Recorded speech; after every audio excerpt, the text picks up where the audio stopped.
Welcome back to more training for the National Weather Service offices and using Hootsuite. Okay, you've got your Hootsuite account set up.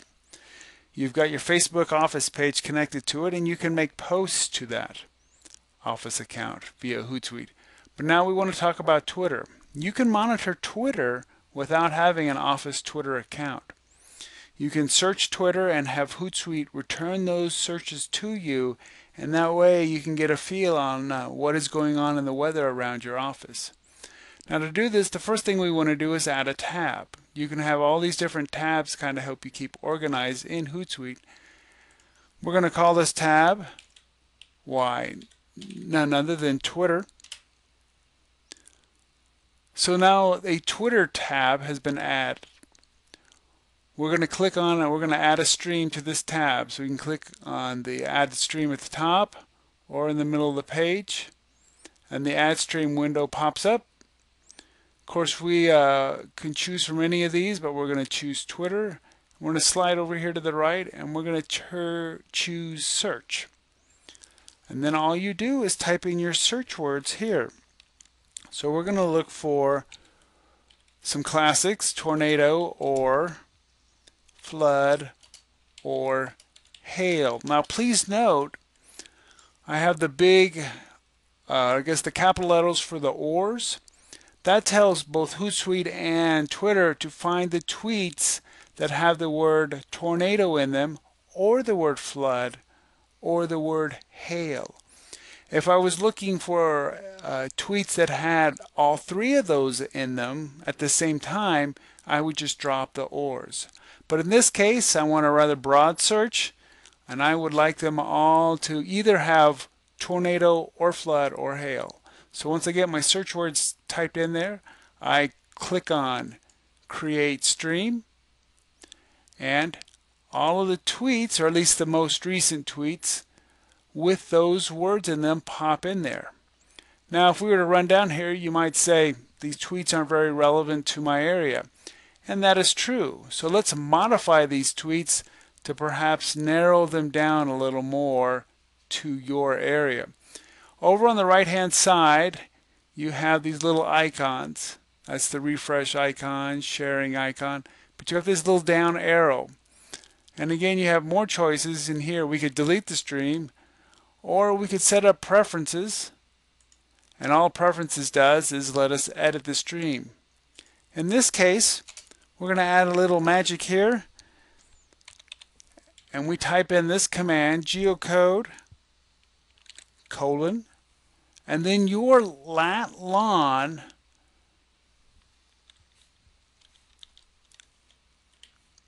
and then another comma and then a number, followed by, in this case I'm going to type in 150 and then MI for miles.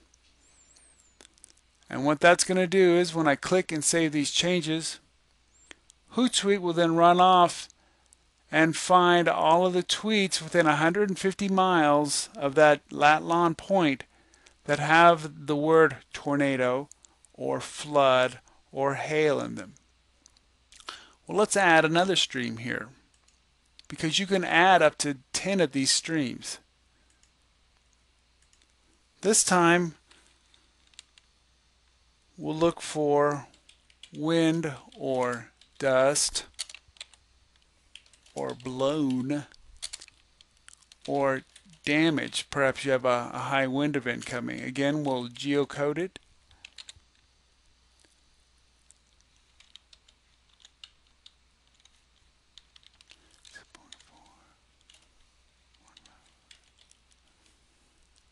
Now the neat thing here, they do give you some examples. So you can click this and you can see some examples of how to perhaps word your search to get better search results. So you can always pop that open and look real quick. We're going to create stream. And now we have 2 of our streams set up. And remember from the other training, you can adjust this, set it to every 2 minutes. So now Hootsuite will run off every 2 minutes and find all the searches related to this, to the 2 search streams.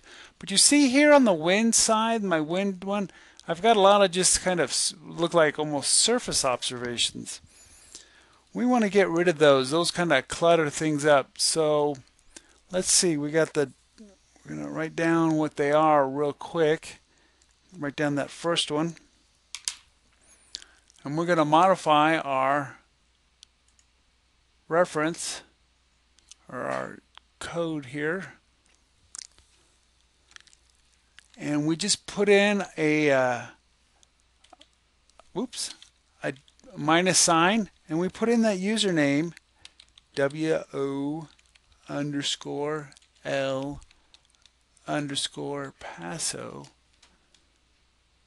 That minus sign says find all the tweets without that in it. So we click on save with that. And now you see that that particular tweet has, that user's been left out. We still have others that we could filter out. Now let's add another stream here real quick. And instead of doing a search for words, we're going to do a keyword search. Essentially, they're almost the same, but it does give you a little, comes at it a little differently. This one will look for our state weather hashtags. So for the El Paso office, we would want to search for NMWX. What you do is you type in one, you click on add. Then we'll type in TXWX. And because we get a lot of weather upstream from Arizona, we'll keep an eye on the Arizona weather as well. Click on add, and then we'll create a stream. So now we have 3 tabs in here, or 3 streams, and we can see all of the tweets that have one of those 3 keywords in them. We're going to add one more stream here.